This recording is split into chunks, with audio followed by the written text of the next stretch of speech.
There we go. Getting all loaded up.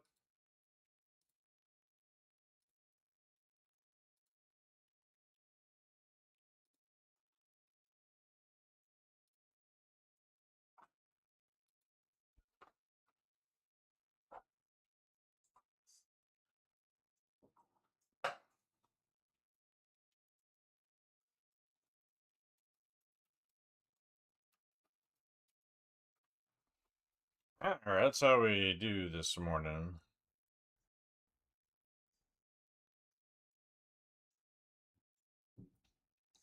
Okay. There we go, all set up. So, I got this, which I've never used before in my entire life. And, I want to mask off some stuff and tape up some stuff. So I've got masking tape over here.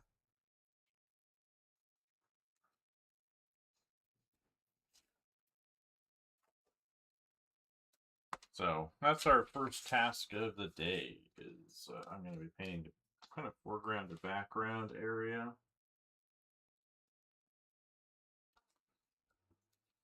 So I'm going to lay down this masking tape.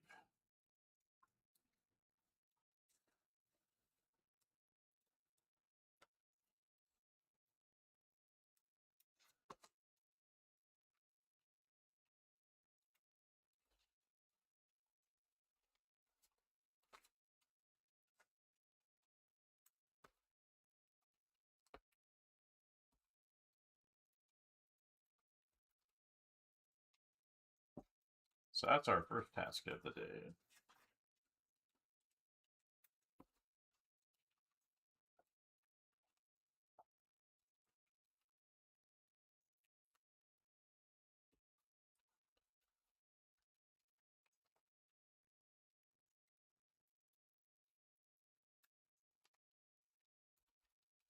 Right. That's the straight line stuff. So next up is some of this on the edges. And I've never used masking fluid before, so part of this is just me figuring all this out. Ooh, that is stinky. So we'll start here. Yeah, I've never used this stuff, so we'll see how it goes. Let's start where I ended up down here.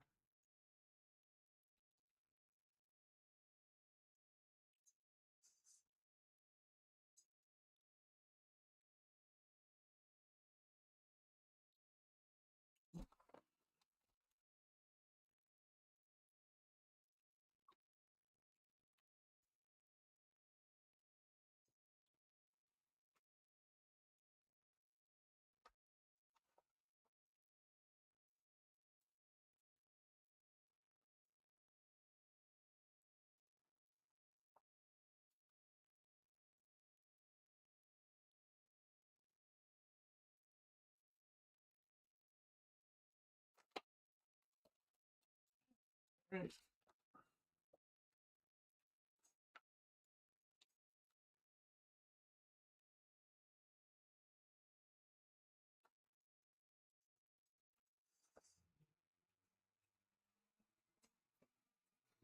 So this should work.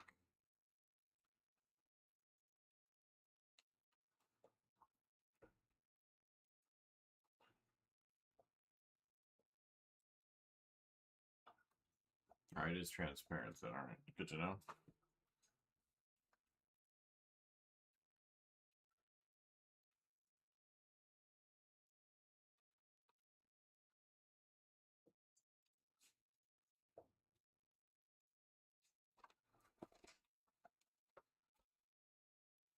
But I am definitely a sucker for learning new stuff. One of my veins of my existence. So I've just never used this stuff before, so it should be interesting to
Good morning.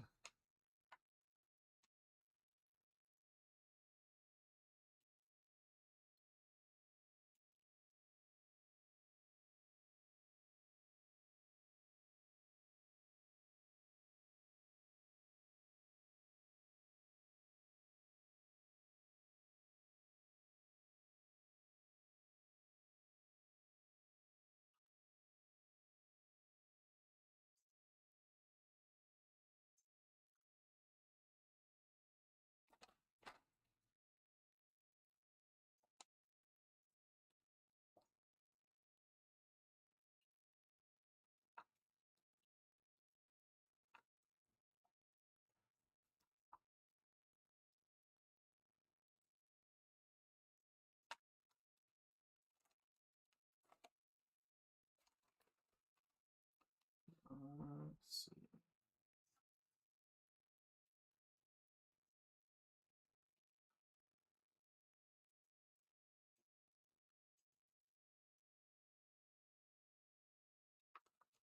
Let's see.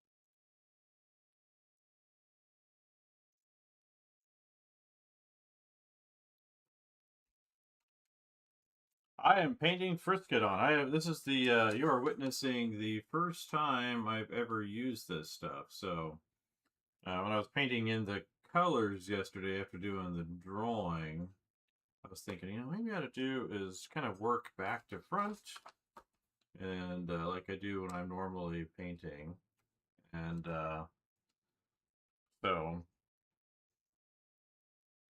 um, yeah, I got a big jar of it right here. I bought it a while ago to use. I just haven't gotten around to using it. So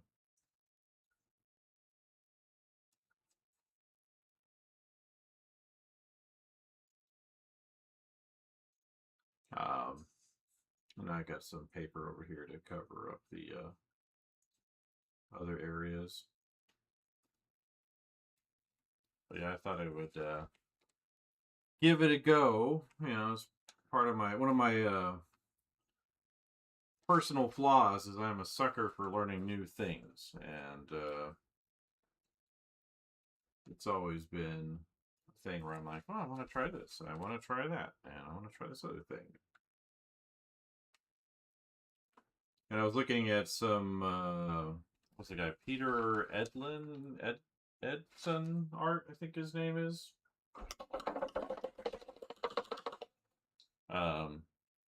Sci-fi illustrator, 70s, 80s, 90s. He died somewhat young in the 90s, but all right, let's clean out that brush a little bit.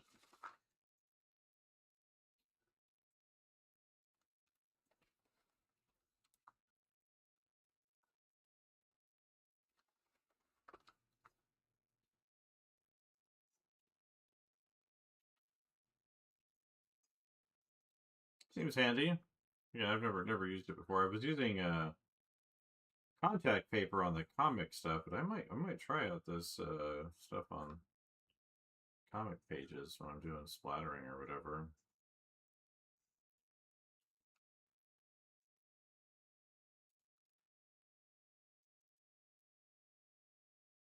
Yeah. I mean, it looks like it's getting pretty dry. It has to be dry enough that it's not going to move, and then I can pull it off.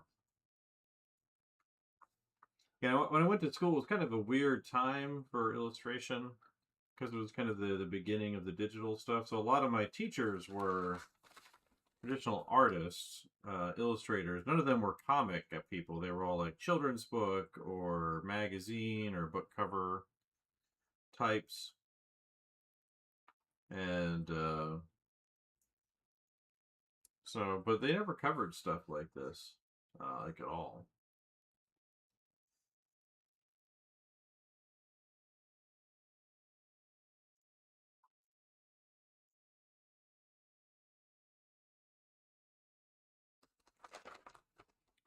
Alright, I think I do want to go into there. Too much. I did want to. There it is. Just trying to make sure I don't lose my...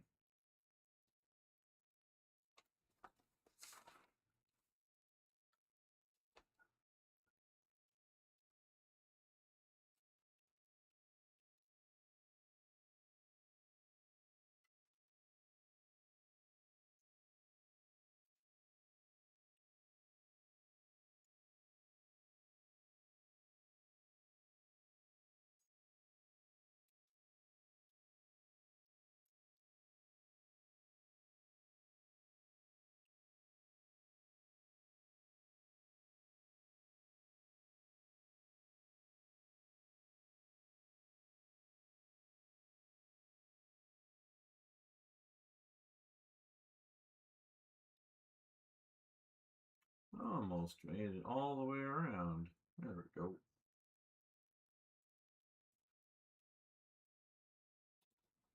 Alright. That's the big... Looks like I got it all that I was aiming for.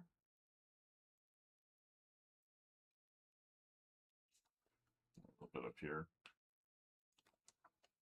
Alright.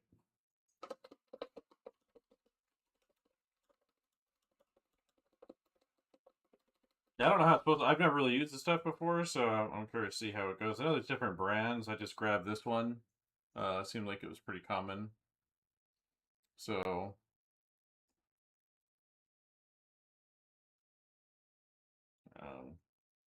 cheap brush, right? So... next up is getting this on here.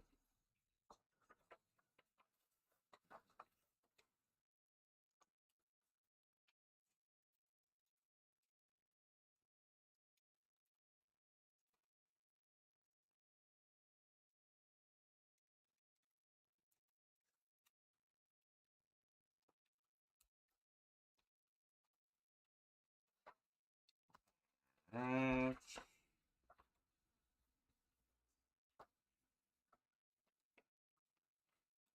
like that, I guess, would be a good spot.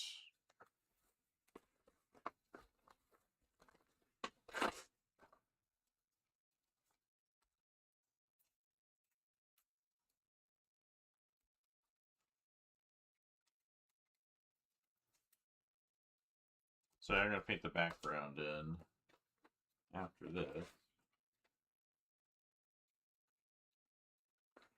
That maybe. Did I really tear up 2 sheets of paper and stack them on top of each other? That's kind of funny.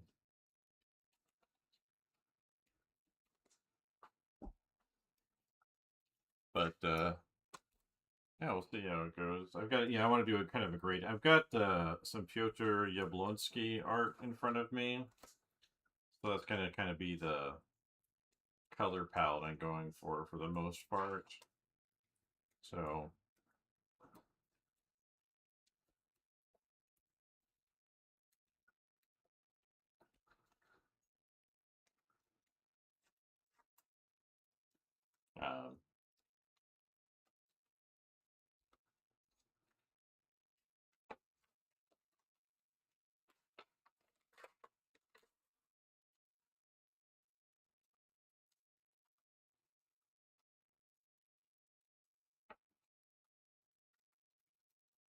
I guess you. I take it you've used the stuff then.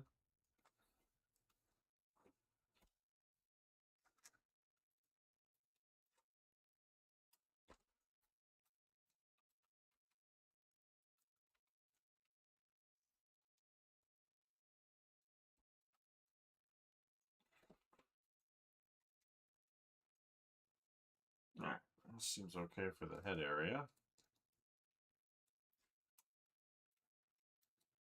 So let's get that taped down.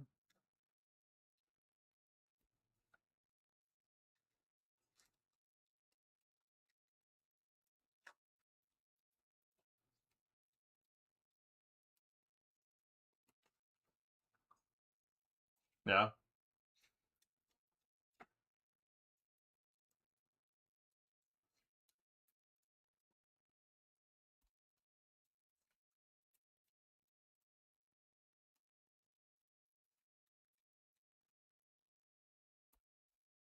Yeah, if you're not familiar with Piotr Jablonski, spelled with a J, you should check him out.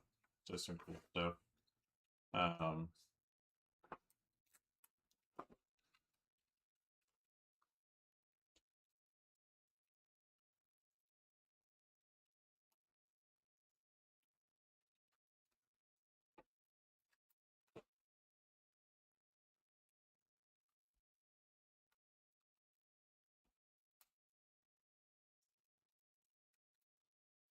You have the Pibiko stuff, yeah? Alright. That's what I'm using. I saw a little Schminke video the other day, today. I was just checking to make sure if there was anything specific I should consider. And,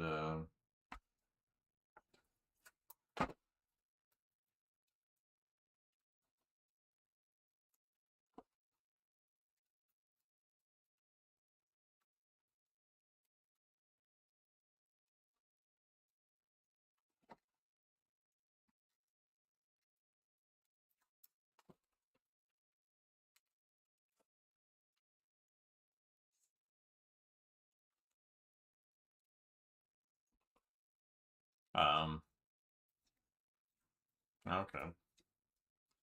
Yeah, but yeah, I know there's a few different brands. This is just the one I grabbed. You know, a lot of times art supplies, so like if you just haven't really done something, it's just just grab something, see how it goes, and then start with that.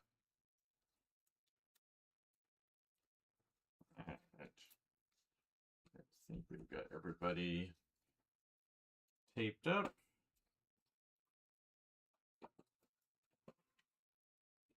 These are covered up down here. Alright. Alright, so what I'm going to do is I'm going to have like a white through here. And then, well, not white, but kind of a gray here, a gray up here. It's a little bit darker. A little bit of yellower down here. It's kind of the plan here.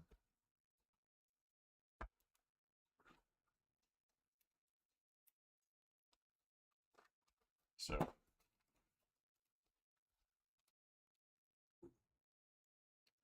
let's see. Make sure I got everybody.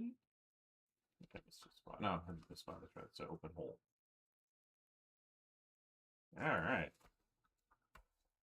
So here we go. I guess I had to spend some time messing around with this guy. He got a little bit dirty and he was shooting off in the wrong direction. I was worried I'd bent the tip.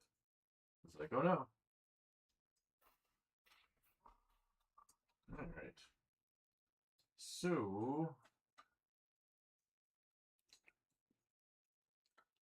got my pre-mixed paints here. We'll see how these do.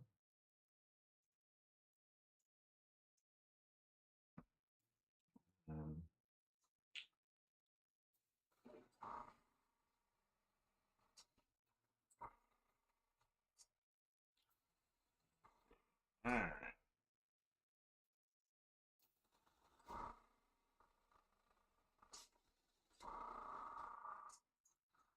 Let's see.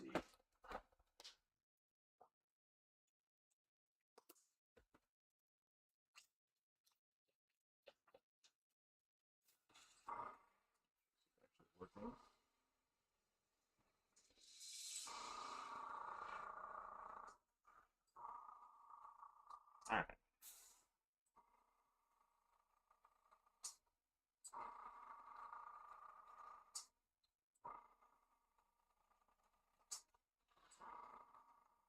I could use a larger.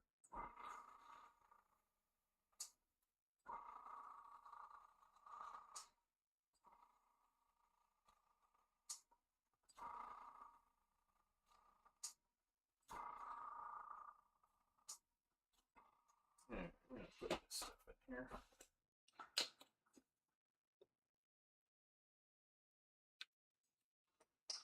And more water.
Exactly, right?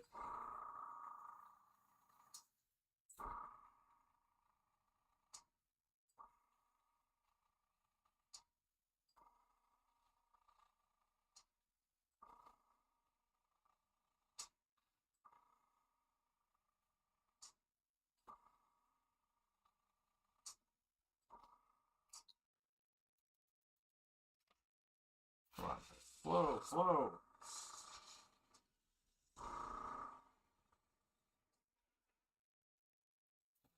Open.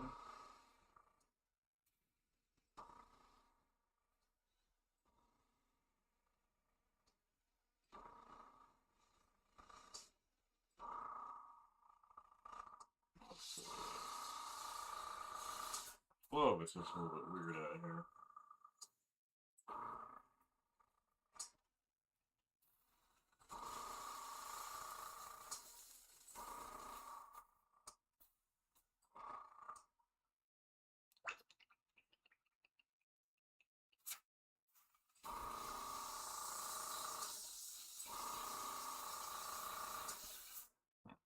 It's coming out real slow.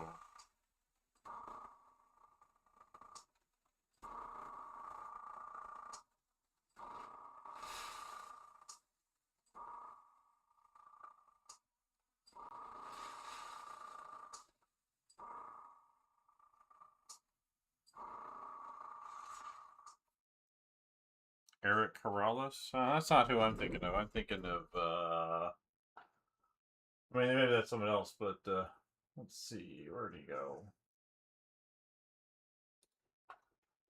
Pinterest. Me. Illustration. Acrylics.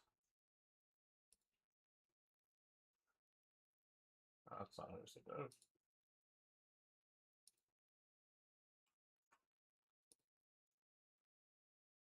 Chris Voss. I mean, he's great too, but,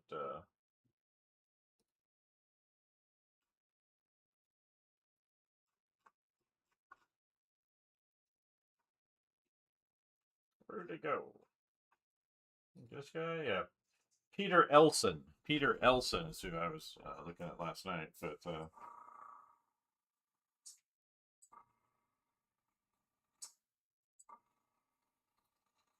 on, blow.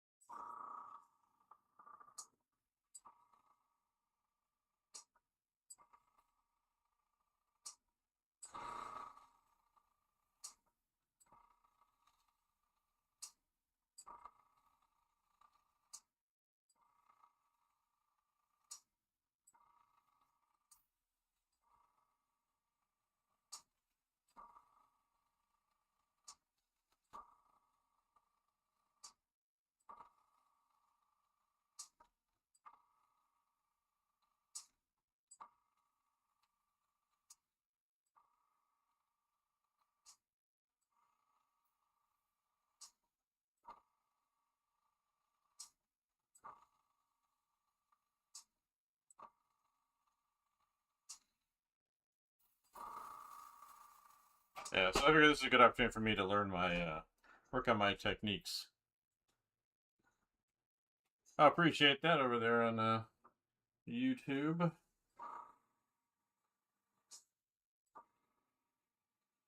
Yeah, I think I should have used a different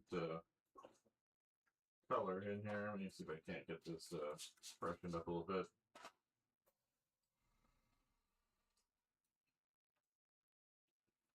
I feel like it's getting stuck in there.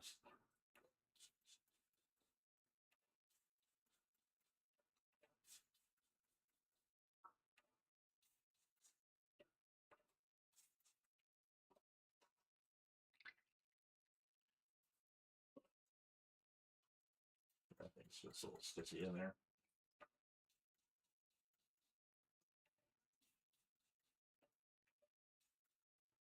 So, do an emergency cleanup here. Keep an airbrush cleaner in a spray bottle so I can spray it directly in.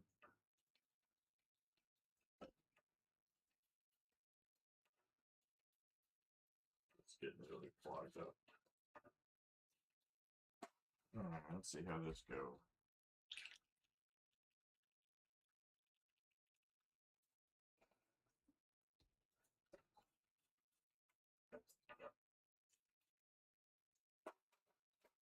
Let's see.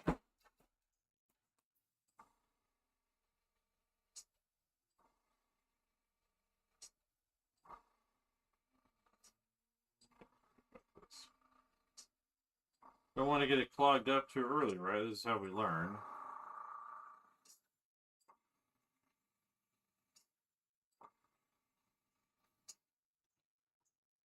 Let's see, water. A little different than wiping a brush, right?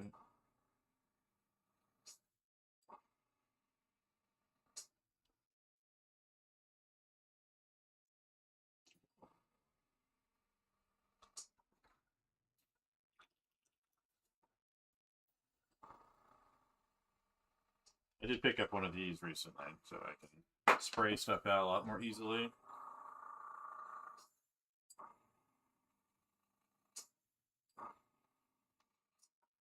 Water? Which I should probably put the lid on this masking fluid so I don't dump it all over myself, right?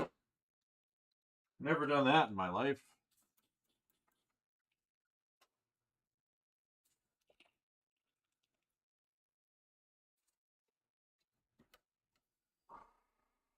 Just making a mess.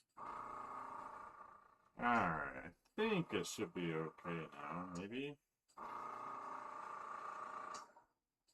Got that in there pretty good, so. I have to get in there to do a good wipe down. Let's put this this stuff in here, see how it goes.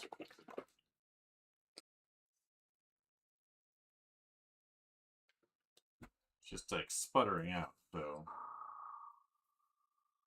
I feel like that's much nicer. Much better flow.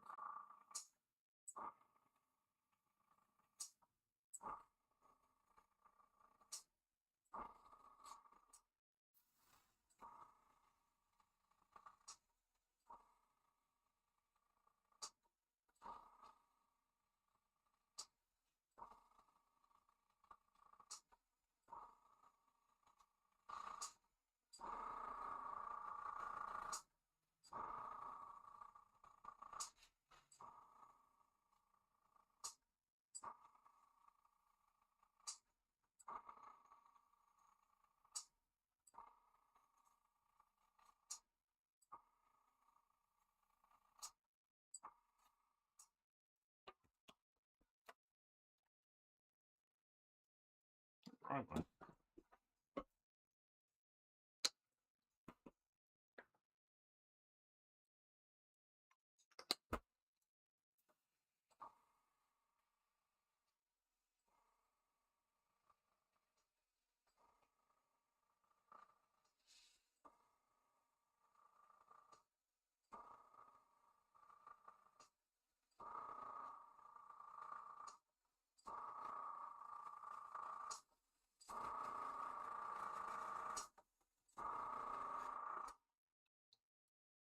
Well, I don't know. You know, I've definitely pulled those rapidos apart. I was doing that a couple weeks ago.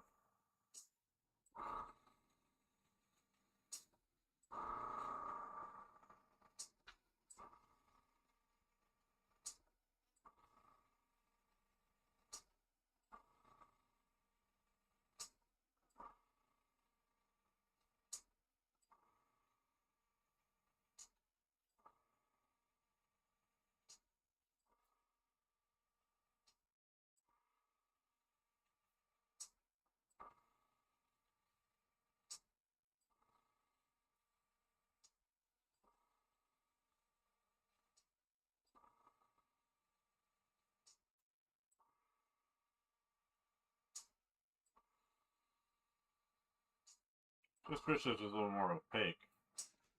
Trying out these different brands, right?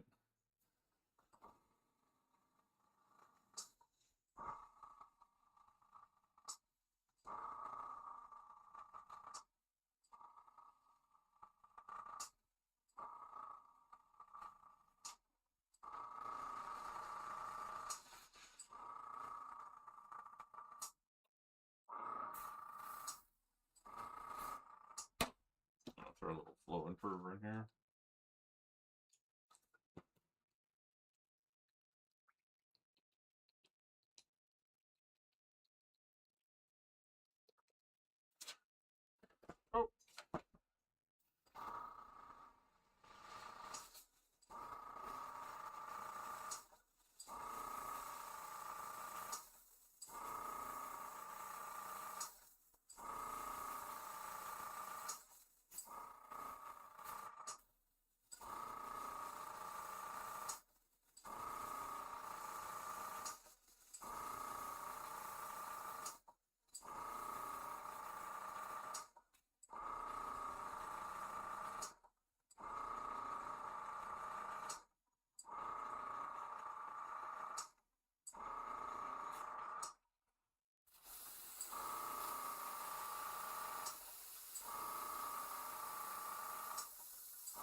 Oh.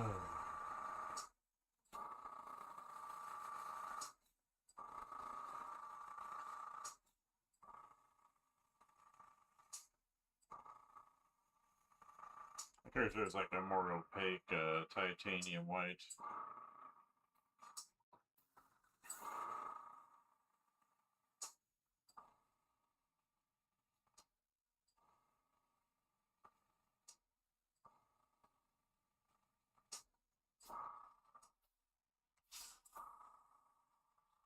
Barely coming out. Come on, you. Coming out. It's just really transparent.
And flow.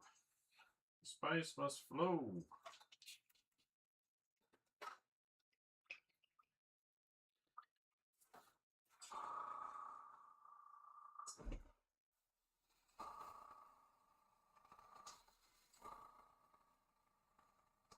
what I get for learning things live, right?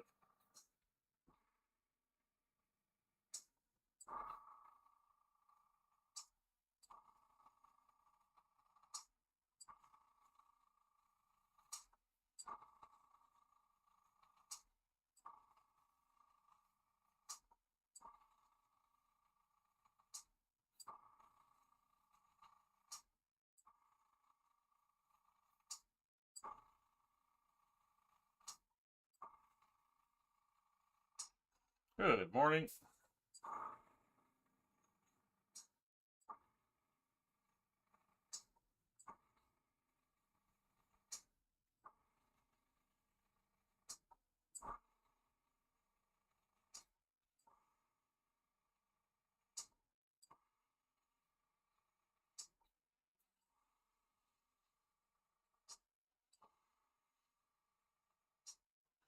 That's blowing a lot better.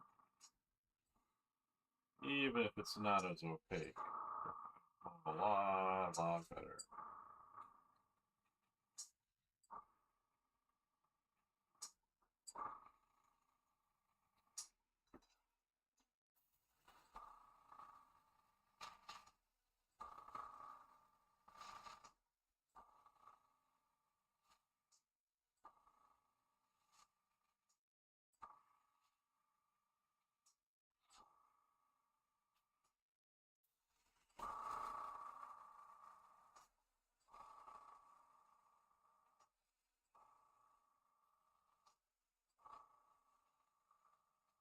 That's blowing much better.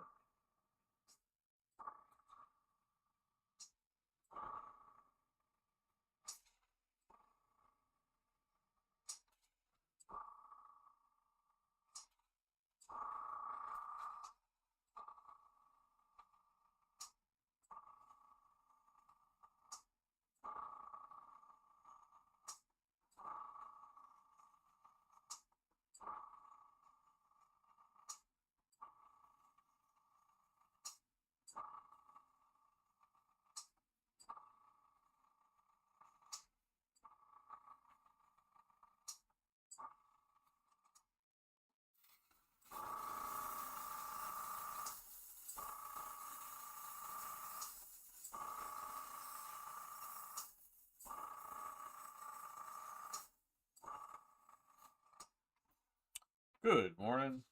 I think I've got this figured out finally. It's feeling much better.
Alright.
do wish this was a little more opaque in there.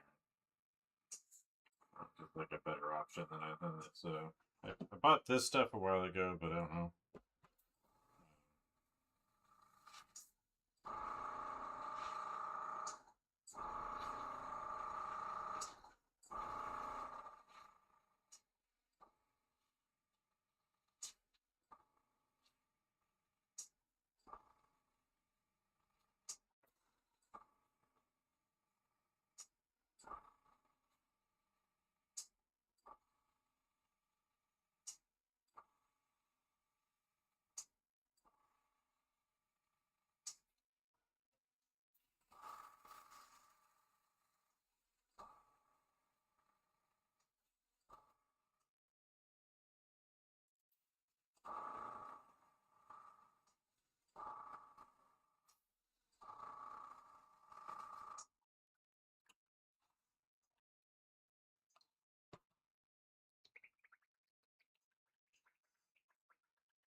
That feels better.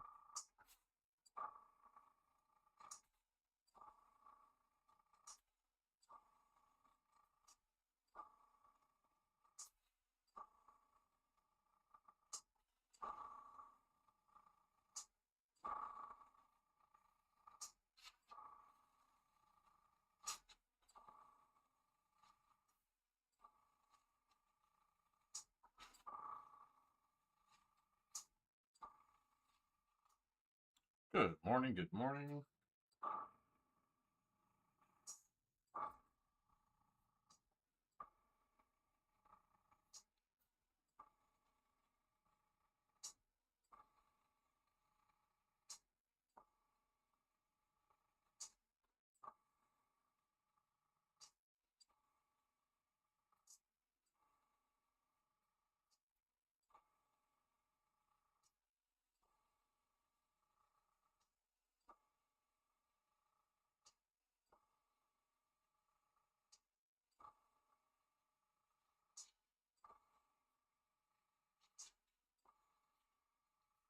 Alright, good morning. Whew.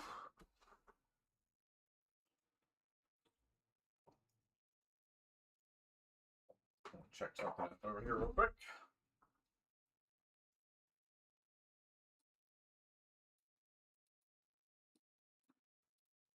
Oops, wrong button. Oh well. Let's try that again.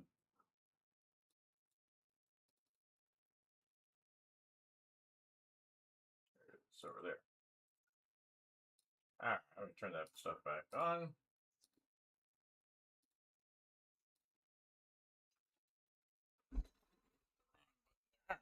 Over here.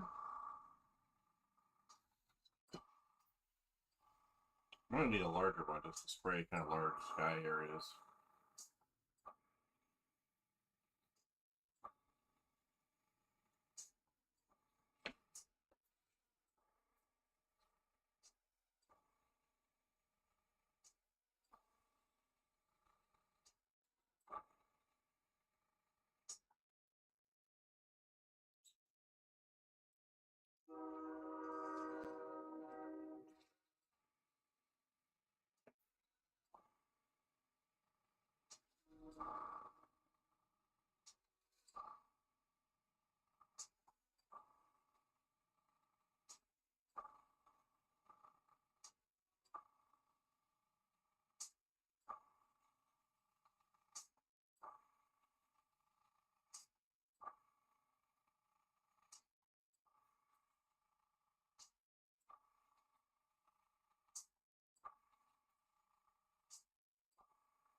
Good morning, good morning.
Oof. Yeah, let's see. Let's get some yellow ochre in here.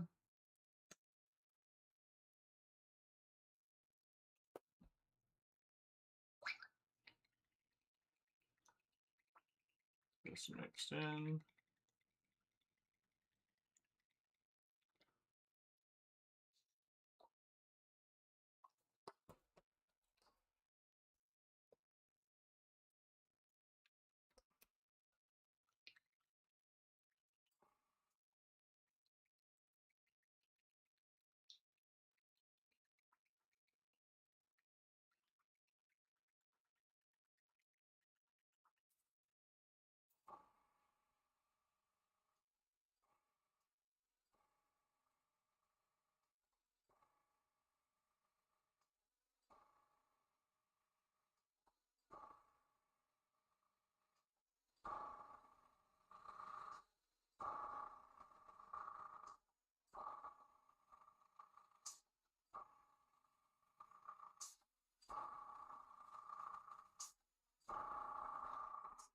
I'm wondering if there's like more silent compressors out there.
Let's see. Yeah, quick.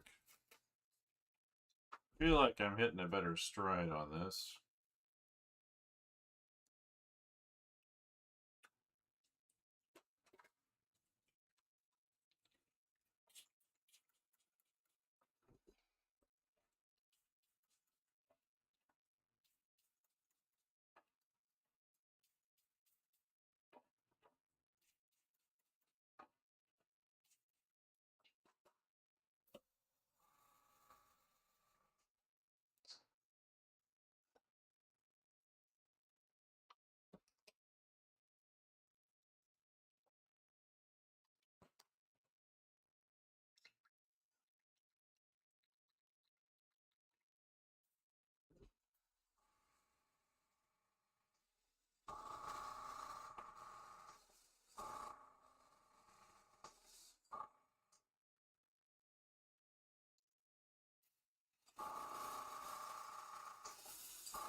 Alright, should I pull the stuff off, see how it goes? You just started streaming? I don't even know who you are.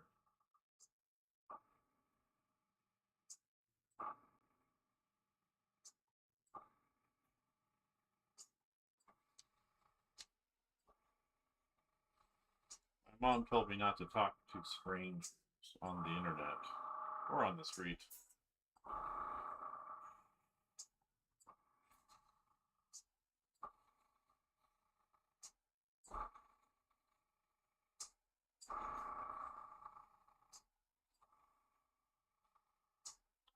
Alright.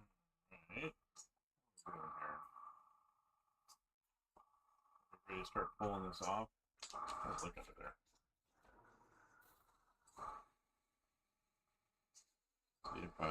See what kind of mess I made under here.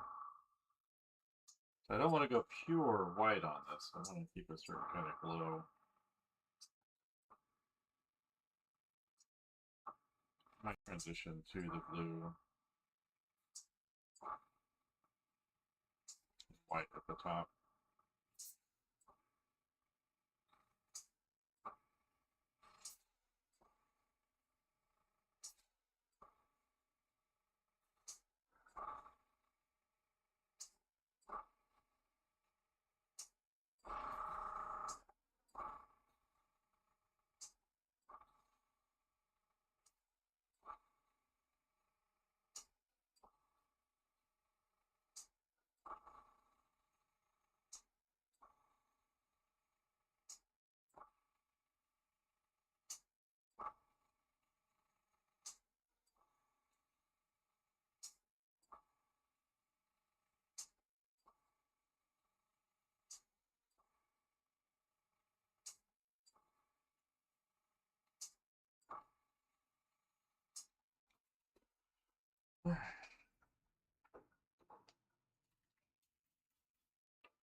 And I think we're going to do a little bit of the blue at the top.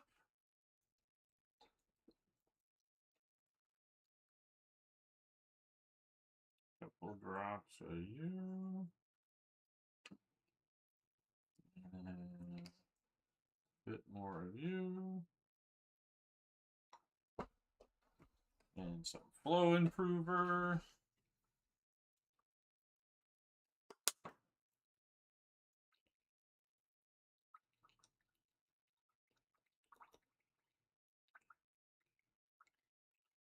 There we go.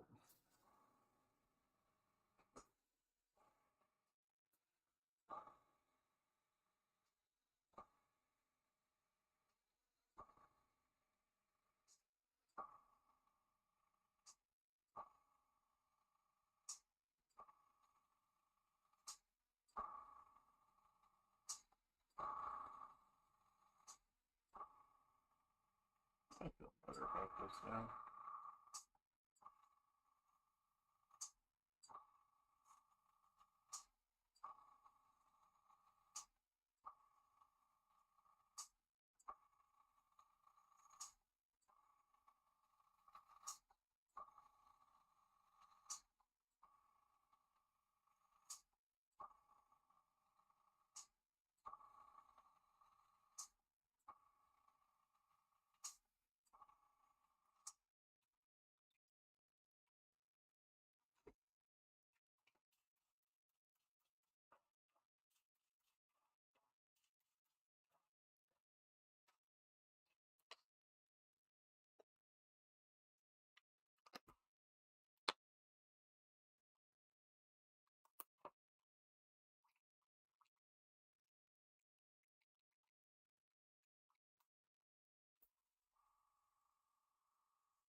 All right, I think that's gonna be good enough for what we were looking for.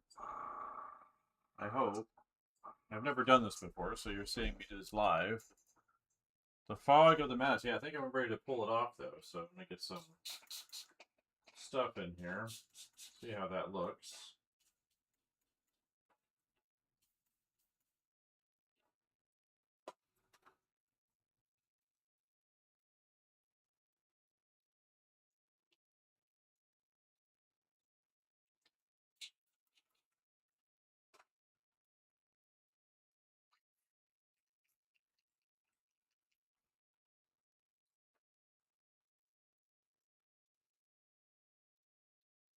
Yeah, it's a little water in there just to hold us for now.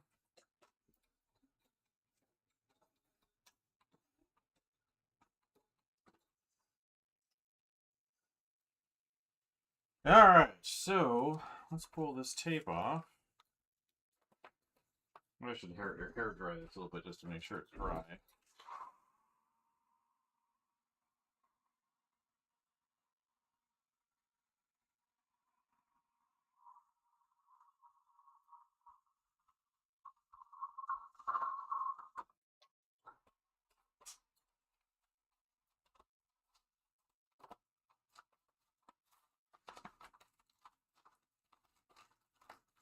Here we go, look at that. Ew.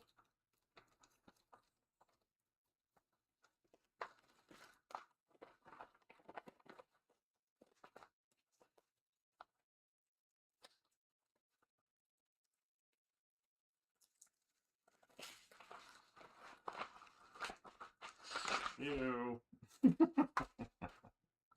This is kind of fun though. I was using contact paper on the comic stuff. I think this might be better.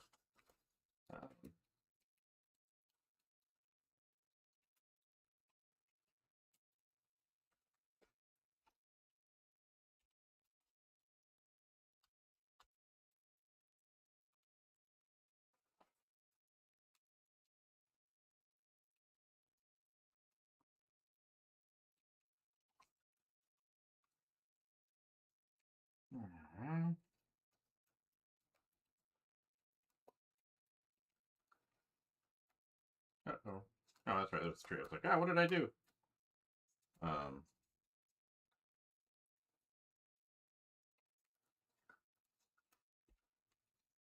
how's that look? Perfect?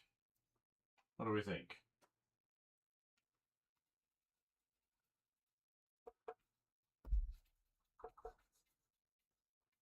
Let's see.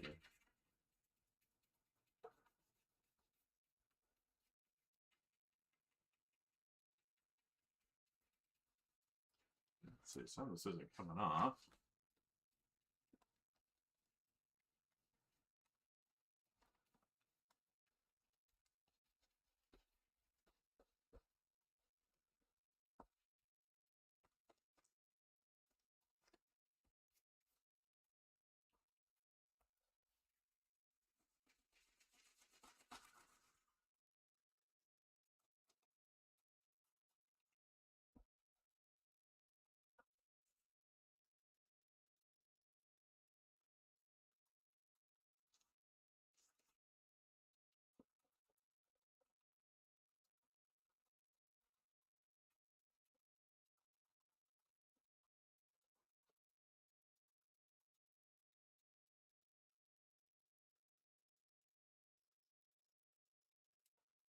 Nope.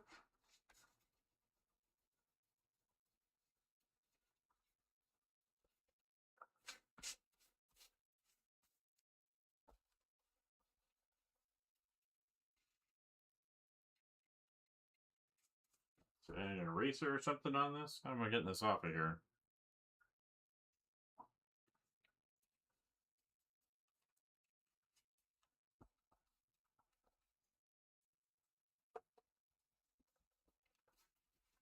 That's not taking it off.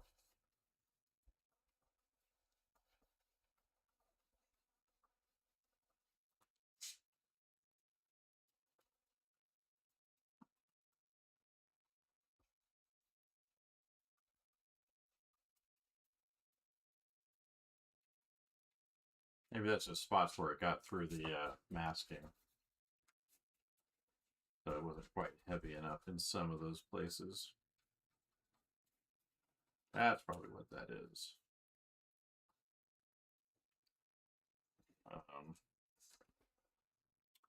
Oh, alright. I want to knock this guy back next.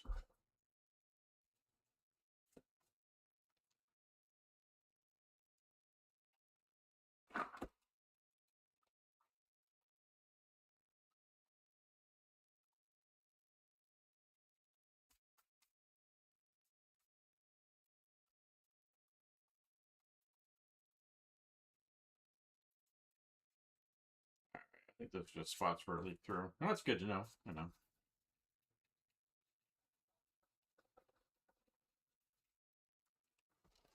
Everybody? Yeah.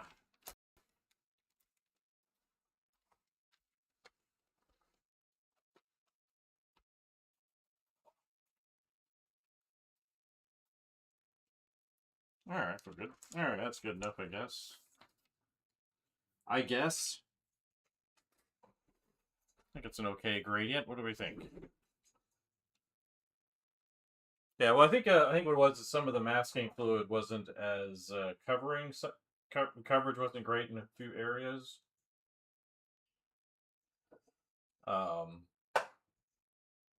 So I think that's what this stuff is here and over here, which is fine. Yeah, I'm not worried. I mean, I like to do a good job on it, but I'm not too worried. Let's cover this back up.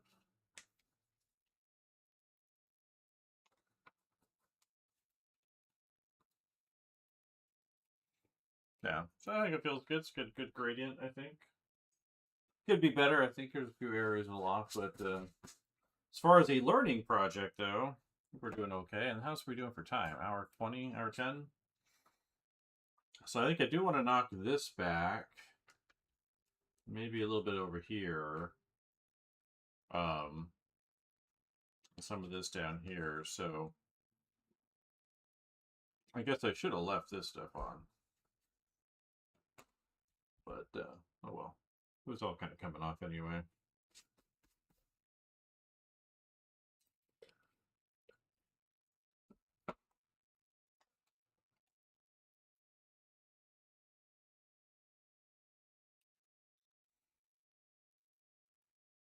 Yeah, it took me to get the mix calibrated properly. I think what it maybe the trick here is I should put the tape down where I need to first, then put the masking over the tape. And that'll be easier to put the paper over areas. So maybe I'll try that. So I'll put this down like right here.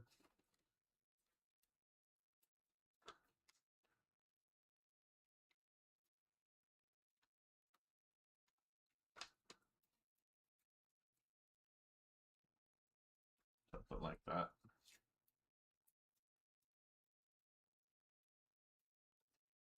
I should probably watch a video on like masking for airbrushing. There's probably like a really good explanation of better processes or whatever.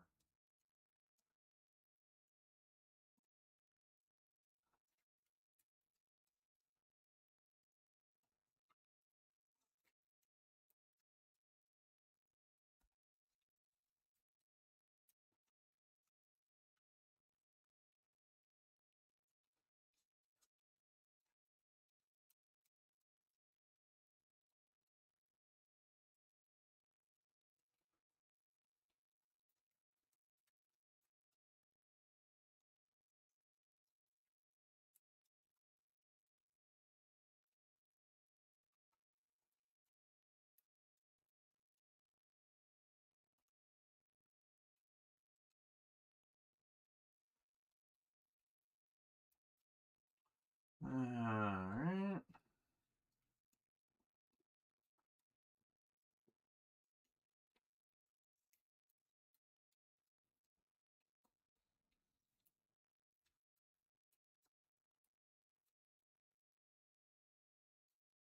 Let's see. that over there.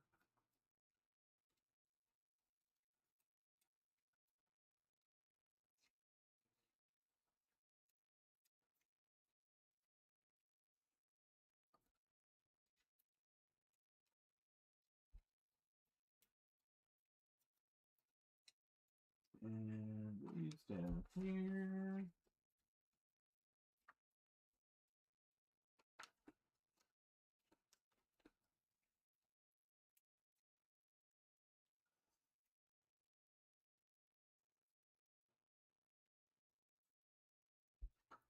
All right.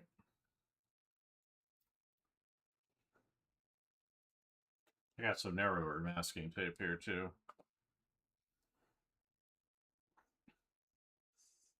Actually, I got some even narrower masking tape here. I didn't realize it's like I've got two sets here. I bought this little kit of stuff, and so, ugh.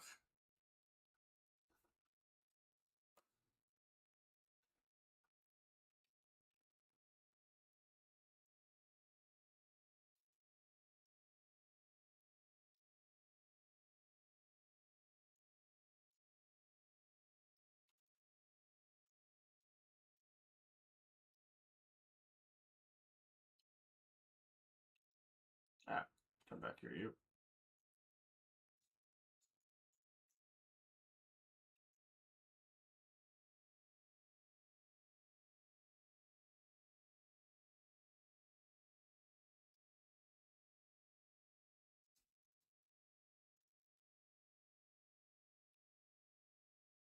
Yeah, so I'm feeling good about where it's going.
There we go.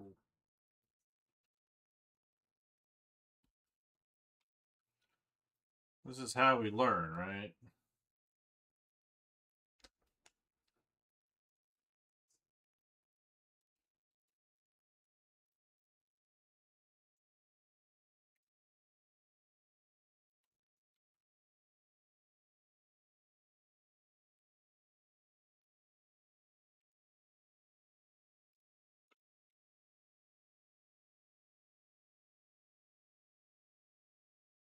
All right.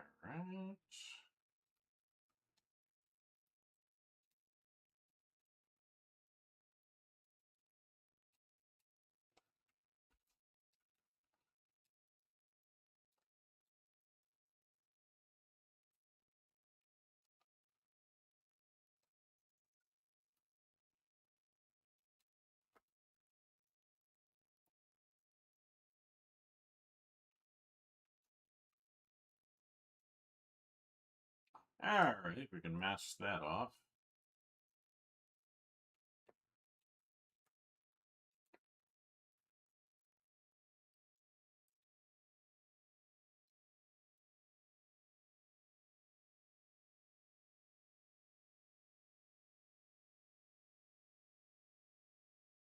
All right, let's try this again. All right, so we're going to knock some of these background elements back a little bit.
Yep, I'm gonna knock this stuff in the background back a little bit more. So that's kind of the working back to front thing. So I did the sky, and now I'm gonna knock these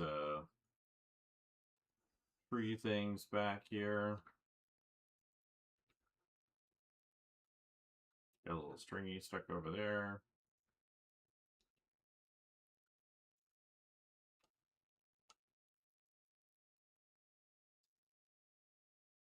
So yeah, I'm kind of masking out that next zone.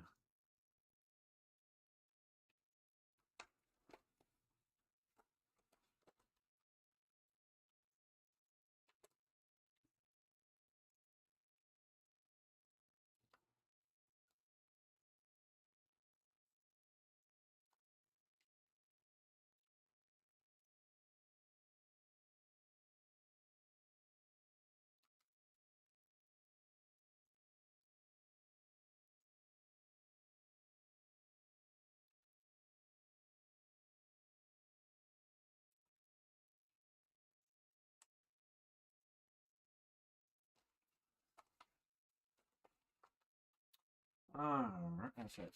I didn't do it on this side, so. Yep. Yeah, so that's the idea. It's kind of work back to front.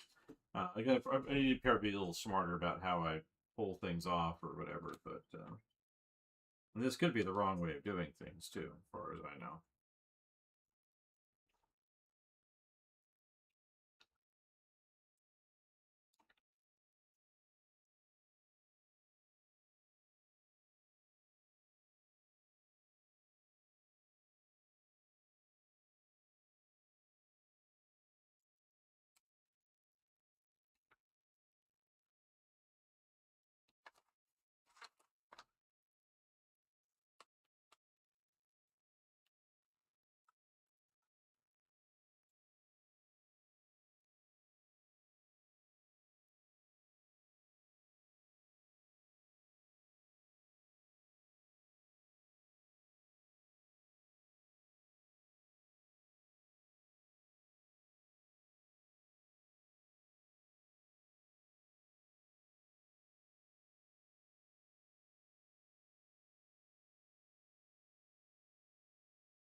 Yeah. Yeah, I'm not going to knock that all the way back, but I'm going to knock it some of the way back. I think I missed that eyeball.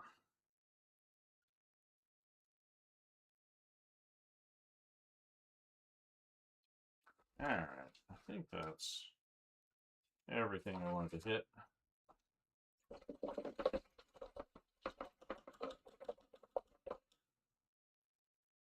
And we'll get the this beautiful brush.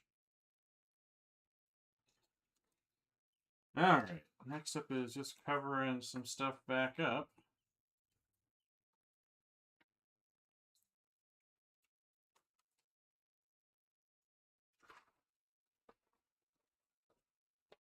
Let's see.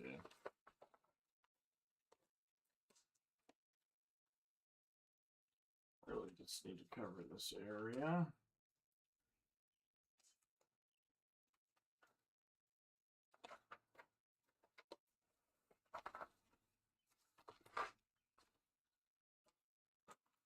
Let's see, there's the tape.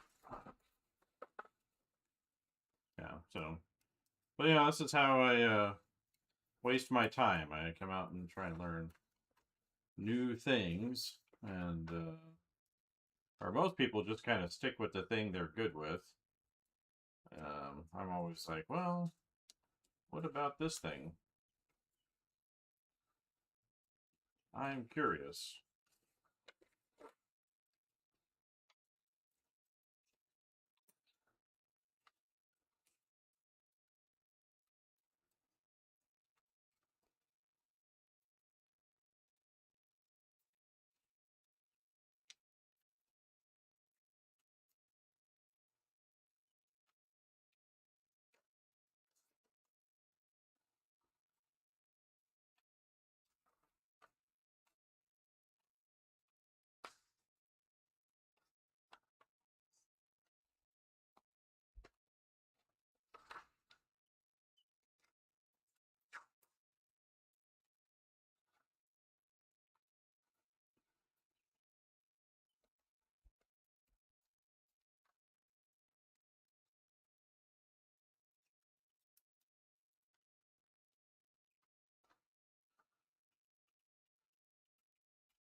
stuck.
Let's see, where did that brush go?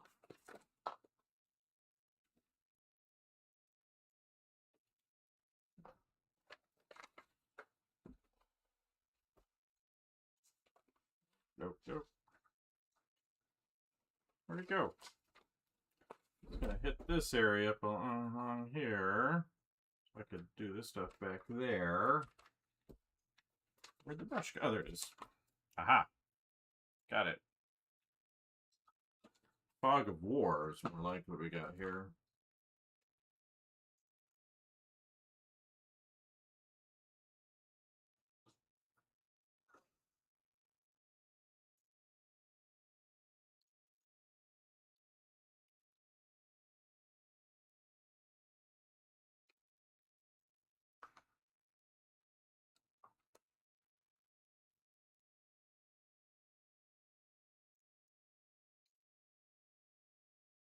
Alright, that's good there. And then a little more masking.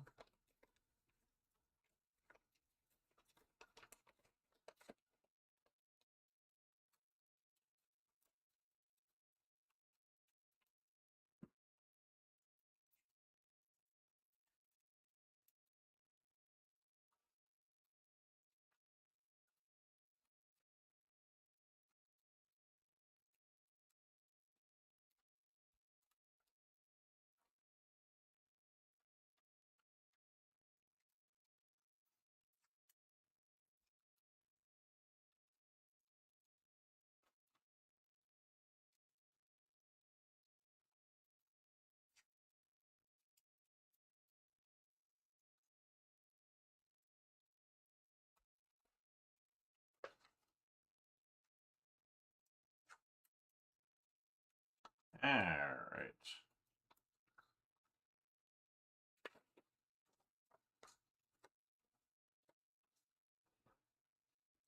Alright, over there.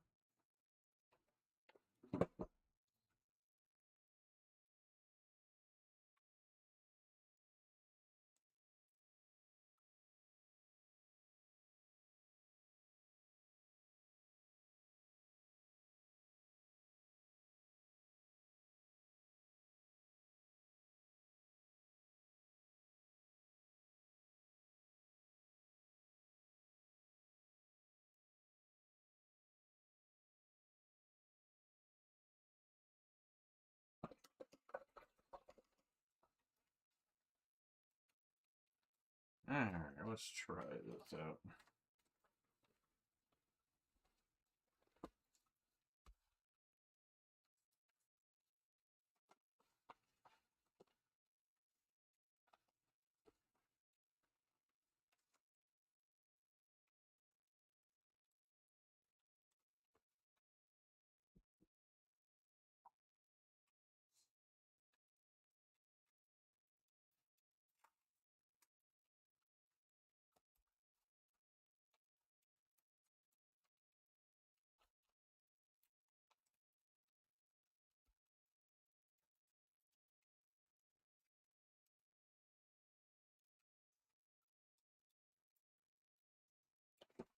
Ah, more scrap paper.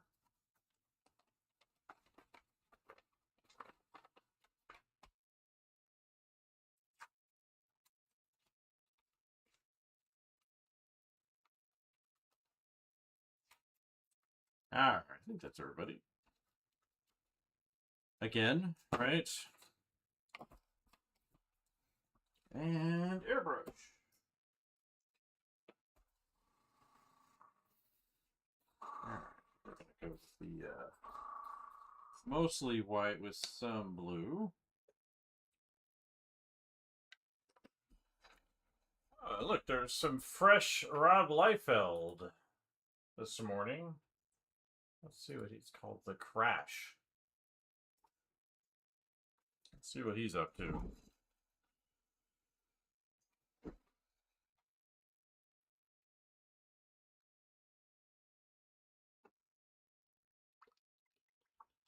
I find him to be endlessly entertaining. Addition on the entertainment markets. So I think I need to go a lot wider than that.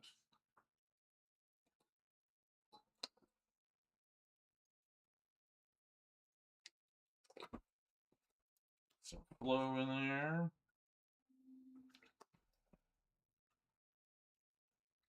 Oh yeah. Some water in there. So, you know, do my little mixing in here.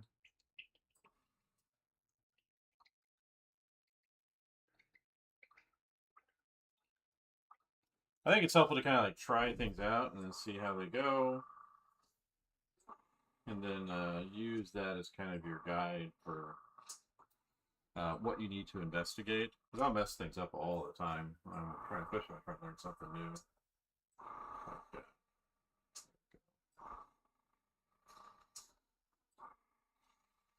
That's better. All right. So.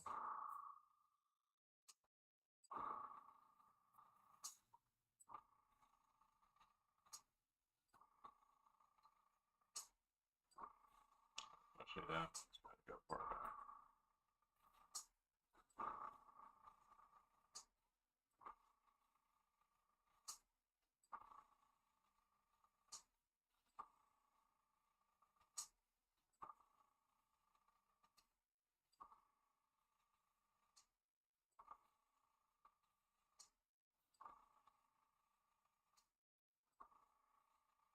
Probably have to do some overpaint when it comes down to the end, but I don't mind a little mix on here.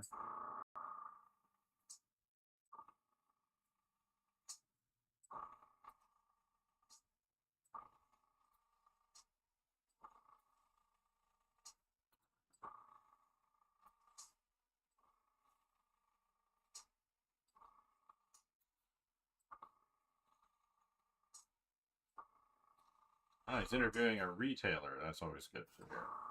I always like those. Rob will bring on like other artists or retailers sometime, and I really like it when he brings on the retailers to kind of get their sensibility of what's going on.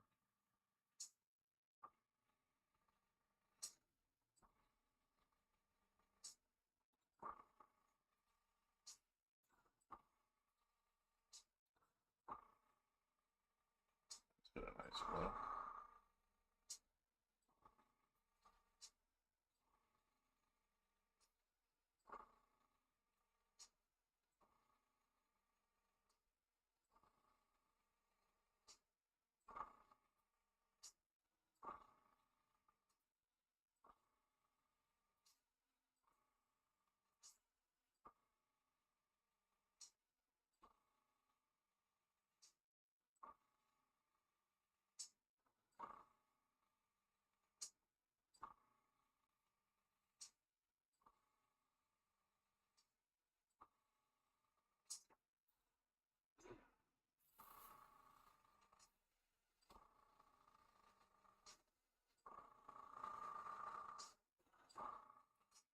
So yeah, it's always entertaining to hear what Rob has to say about stuff.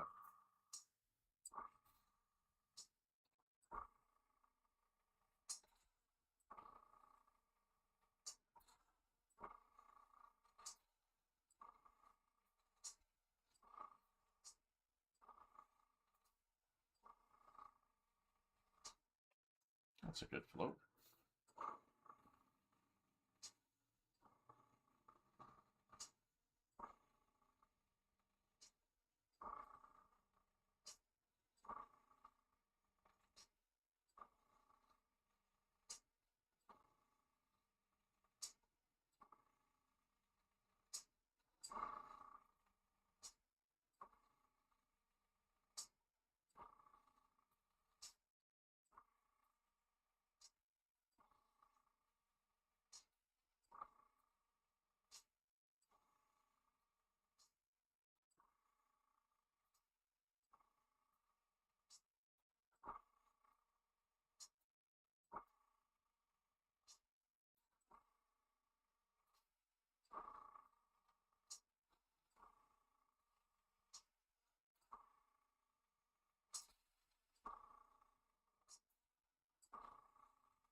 Here's a nice little tribute of Jerry Conway, who just passed away.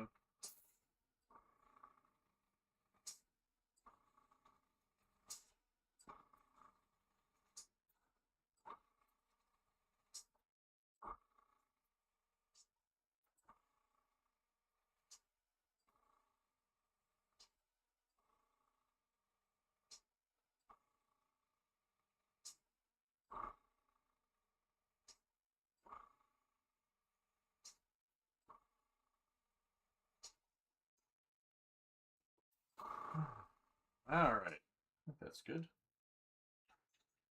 It's a little cleaner in here just to get that prepped.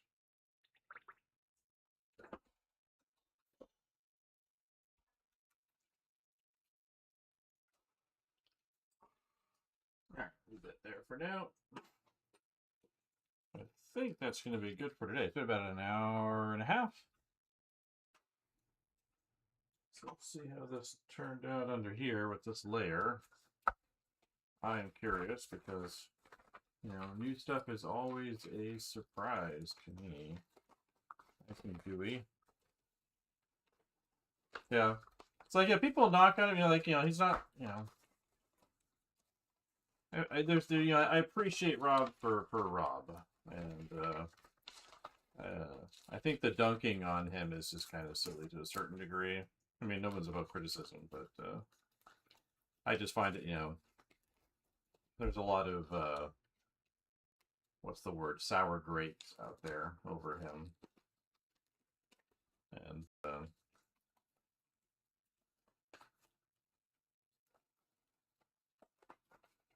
you know, he got very successful, very young, very early. You know, was doing stuff nobody else is doing at that age. And, so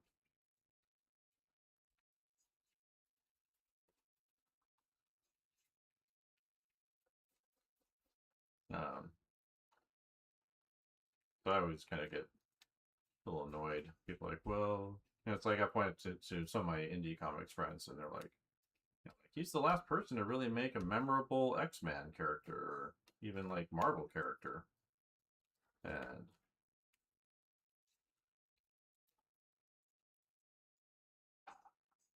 he's definitely a big advocate for creators and people that want to do their own thing, and you know, I always appreciate that approach, that thinking.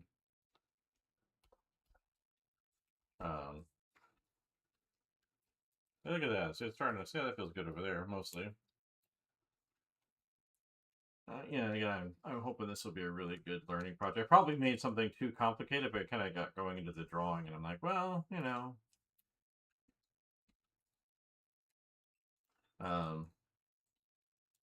Yeah, so yeah, it's like, you know, it's, you know, like when I was young, like, you know, like his stuff was definitely for me. You know, like where Rob was going, I pretty much went. I didn't really do the Youngblood stuff because the, you know, Image Comics, they were like $2, right? $1.95. So I had to like really limit my budget when that stuff was coming out. You know, because I was working to pay for all that stuff. So, you know, I followed mostly Jim Lee and the Wildstorm stuff. But I would pick up, you know, not necessarily his comics, but you know, stuff from Extreme once in a while. But I remember, you know, reopening up X-Force for the first time, and I was there for like X-Force #1. Maybe I picked up 2 or 3 or something like that. I picked up #1 a little bit later. For some reason, I've got like 2 or 3 copies of #2. I don't know why. I don't know how that happened. But I was disappointed when Greg Capullo came on to X-Force after Rob left. And, you know, Greg's a great artist.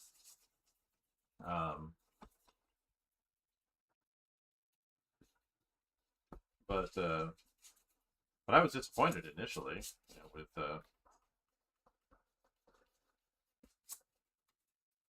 with that. Now, it didn't have the same, like, you know, energy and verve and angst that you know, Rob definitely had. You know, being a 20-year-old guy at the time.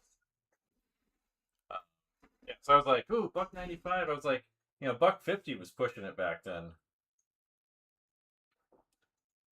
Of course, I've been, the last of the Skinbreaker books came out yesterday, and I've been picking up all the big artist versions of those, the magazine sized ones. So I'm kind of glad that's done because I felt like I committed myself to those when I probably should have backed off of them because they're printed like it looks like newsprint, and I'm like, I don't like that as much. But it's a nice little foggy effect back there. It feels pretty good overall. So I'll have to think about my next step in this little project here. Maybe find some good YouTube videos on people doing.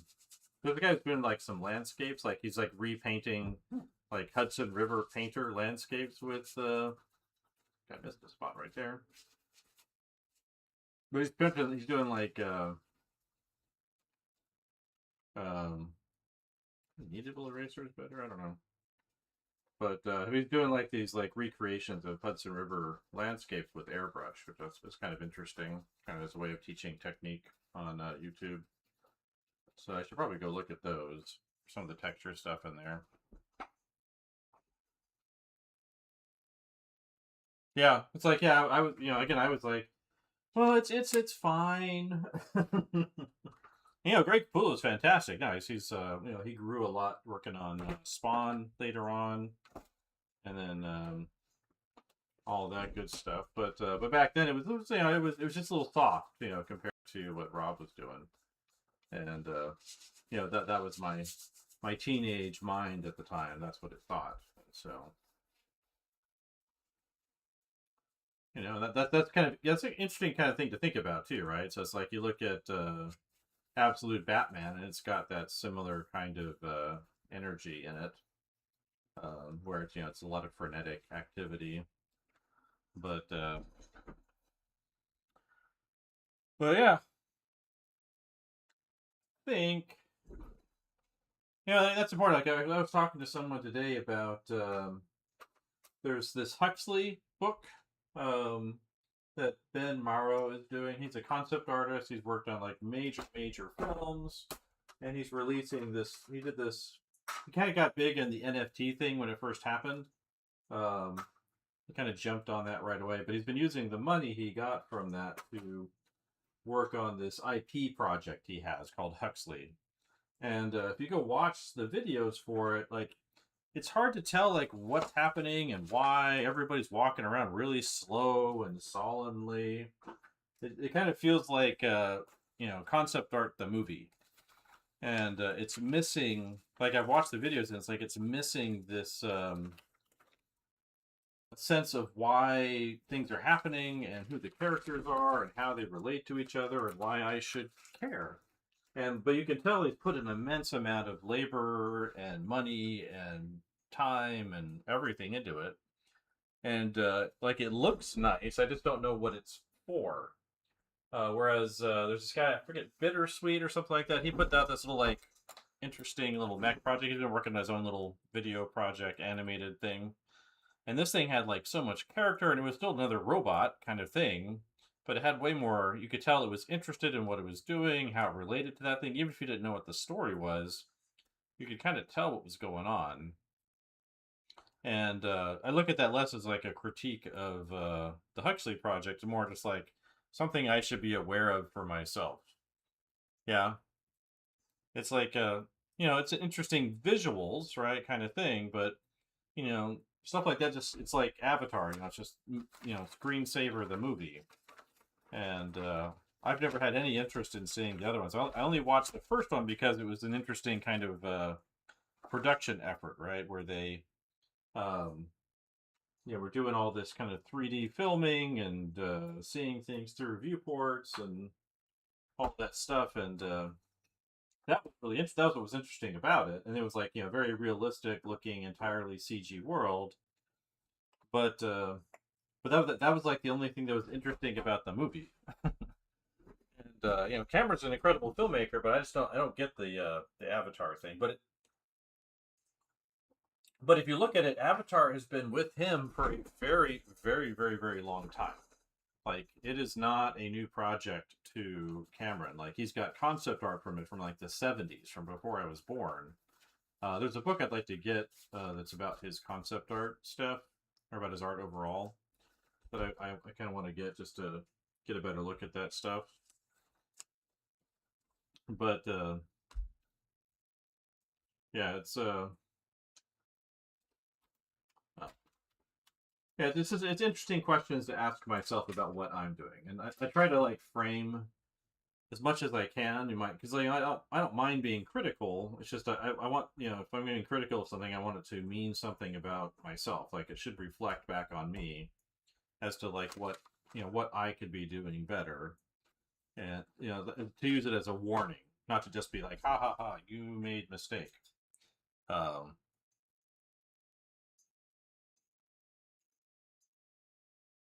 I did like I did like The Brave Little Toaster. That was a good movie, right? About inanimate objects and their inner life. Like, it was a really solid story. It was a vacuum cleaner and a toaster and a radio and a blanket warmer, a heated blanket, and um, so, you know, that taught me a very long time ago, because it wasn't like the most visually interesting looking film, but I was like, you know, I cared about what these appliances were doing and why and where they were going and how they related to each other and what mattered, um, and you can make a really great story about anything, and turn it into something that people like, and get into them. But anyway, I'm going to call it there for now. I think about coming back this evening to work on coloring my comic pages on my iPad. I need to like work toward finishing that, and that's kind of what I'm thinking about. So yeah, the trick with me, I think, with painting the masking approaches here, for me, is going to be able to keep things under control when things are hidden. So like, if I'm covering him up, you know, I can maybe keep this tree in the context of the background for the most part, you know, depending on how I paint it. But it'll be hard to like, how do I control the values and the colors on the things that I'm painting when I can't see everything else? And so that's going to be kind of the I think one of the not interesting, but that's going to be one of the challenges associated with doing this painting is, you know, how do I pay attention to what's happening to the things that I can't see? Maybe it's like, maybe deciding to go within a certain range and pull it off before I check. Maybe it's when you get into the detailing phase, you can kind of fix some of that stuff up a bit. But that's for me kind of the question. But anyway, I think I'm going to call it done for the morning. So thanks for coming in. We'll see you later.